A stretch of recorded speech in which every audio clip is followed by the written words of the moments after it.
সবচেয়ে বড় যোগ্যতা হচ্ছে এই, শিষ্য গুরুর শাসন মেনে চলবে, গুরুদের নির্দেশনা মেনে চলবে, নাহলে তো শিষ্যর মধ্যেই পড়ে না। নাহলে কী হবে, যেমন গঙ্গার মধ্যে মাছ থাকে, তাদের উপলব্ধি নাই যে গঙ্গার মধ্যে আছে। যদি শিষ্যর যোগ্যতা বিচার করা হয় তাহলে অবশ্যই গুরুদেব যে কথাগুলো বলছেন অক্ষরে অক্ষরে তার পালন করতে হবে, নাহলে শিষ্য। এই জন্য ভাগবত খুব চমৎকার কথা বলছেন গুরু মানে শিষ্যের যোগ্যতা সম্পর্কে, খুব মজার কথা বলছে। অমানি যদি শিষ্য হতে চায়, খুব চমৎকার কথা বলেছে ভাগবত।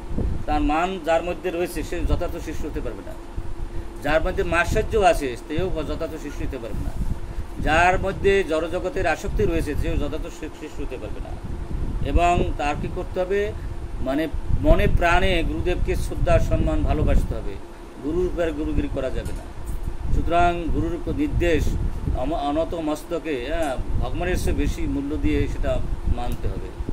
আবার বলছে কি যে সে ব্যগ্র হয়ে যাবে না শিষ্য। কীরকম ব্যগ্র হয়ে যাবে না, যে আমি এখন হরিনাম দীক্ষা নিয়েছি, আমার একেবারে ব্রাহ্মণ দীক্ষা এখনই নিতে হবে, অথবা আমি এমন ব্রাহ্মণ দীক্ষা নিয়েছি আমার এখানে সন্ন্যাস হইতে হবে, এরকম ব্যগ্রতা দেখানো যাবে না।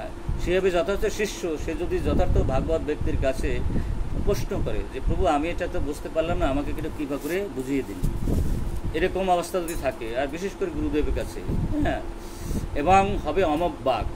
শিষ্য হবে সে যে কখনো মিথ্যা কথা বলেন না, সদা সত্যে প্রতিষ্ঠিত রয়েছেন, তিনি যথেষ্ট সৃষ্টি হওয়ার যোগ্যতা রাখেন। এটাই ভাগবত সিদ্ধান্ত। সুতরাং আমরা যারা আছি শিষ্যরা, আমাদের ভাগবত সিদ্ধান্ত আমাদের মানা উচিত। এবং সংক্ষেপে যদি বলা যায়, এই ভাগবতের শ্লোকটা আরও বিস্তৃত কথা ছিল বলার, কি আমাদের এখনো সুযোগ নাই। আমরা এটুকু যদি মানি তাহলে আমরা যথার্থ অর্থে শিষ্য হয়ে উঠতে পারবো। হরে কৃষ্ণ। তো এখন তো আমরা গুরুদেবের